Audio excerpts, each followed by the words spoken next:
रायपुर के डीडी नगर इलाके में स्पेशल इन्वेस्टिगेशन एजेंसी ने नक्सलियों के बड़े शहरी नेटवर्क का भांडाफोड़ किया। नक्सली दंपत्ति रमेश और कमला कुरसम को गिरफ्तार कर कड़ाई से पूछताछ की जा रही है। मामले में सियासत भी तेज हो गई है। बीजेपी और कांग्रेस आमने सामने नजर आ रही हैं। देखिए ये रिपोर्ट। छत्तीसगढ़ में नक्सलवाद की जड़ें उखाड़ने की कोशिशों ने अब रफ्तार पकड़ ली है। जवानों की लगातार कार्रवाई ने नक्सली संगठन को हिलाकर रख दिया है। दंतेवाड़ा में पहली बार इतनी बड़ी संख्या में 71 नक्सलियों ने आत्मसमर्पण किया, तो रायपुर में डीडी नगर थाना इलाके के चंगोरा भाटा एसआई ने नक्सलियों के बड़े शहरी नेटवर्क का भांडाफोड़ किया है। गिरफ्त में आए इस माओवादी दंपत्ति से कड़ाई से पूछताछ की जा रही है। दोनों ने पूछताछ में कई चौंकाने वाले खुलासे किए हैं। इनमें महिला का नाम कमला कुरसम और पति नक्सली का नाम रमेश उर्फ जग्गू कुरसम है। दोनों बीजापुर के गंगालूर क्षेत्र के रहने वाले हैं। पूछताछ में खुलासा हुआ कि इस पूरे नेटवर्क की मास्टरमाइंड महिला माओवादी कमला है। वो कुछ साल पहले अकेले ही रायपुर आई थी। वो यहाँ बड़े घरों में घरेलू कामकाज करती थी। बताया जा रहा है कि महिला नक्सली कुसुम जिस एरिया में सक्रिय थी, वहाँ हुए एक मुठभेड़ में कमला के कमांडर को सुरक्षा बलों ने ढेर कर दिया था, जिसके बाद वो भागकर रायपुर आ गई थी। शहरी नेटवर्क या यहाँ के शहरी गतिविधियों की जानकारी भी लगातार अपने माओवादी संगठन के नेताओं को दे रही थी। जिला दंतेवाड़ा, बस्तर, बीजापुर, नारायणपुर सीमावर्ती क्षेत्र है, वहाँ से आत्मसमर्पण किया गया है। और इम्पोर्टेंट ये है कि बहुत ही बड़ी संख्या में आत्मसमर्पण हो रहा है। तो इससे मैं समझता हूँ कि जो हमारी नक्सल उन्मूलन अभियान है वो ऑपरेशंस हो। इधर लगातार नक्सलियों को मौत के घाट उतारने की घटनाएं सामने आ रही हैं। वहीं शहरी नेटवर्क पर भी पुलिस का प्रहार नक्सल मोर्चे पर सफलता की कहानी बता रहा है।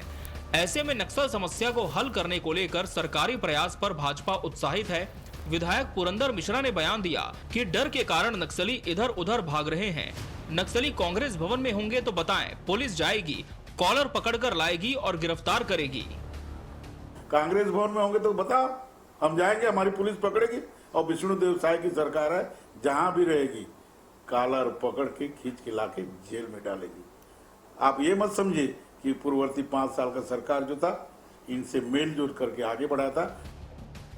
भाजपा जहां उत्साहित है तो वहीं कांग्रेस बढ़-चढ़ कर दिए जा रहे बयानबाजी पर सवाल उठा रही है। पीसीसी चीफ दीपक बैज का कहना है कि ये सरकार का इंटेलिजेंस फेलियर है। पुरंदर मिश्रा मानसिक संतुलन खो चुके हैं। आपकी सरकार में राजधानी में नक्सली रह रहे थे, दोष किसकी है? कौन है इसके जिम्मेदार? इसकी जिम्मेदारी बनती है इस तरह के प्रदेश के अन्य और मुख्यालयों में पता नहीं हो कितने लोग ऐसे यह स्थिति होगी।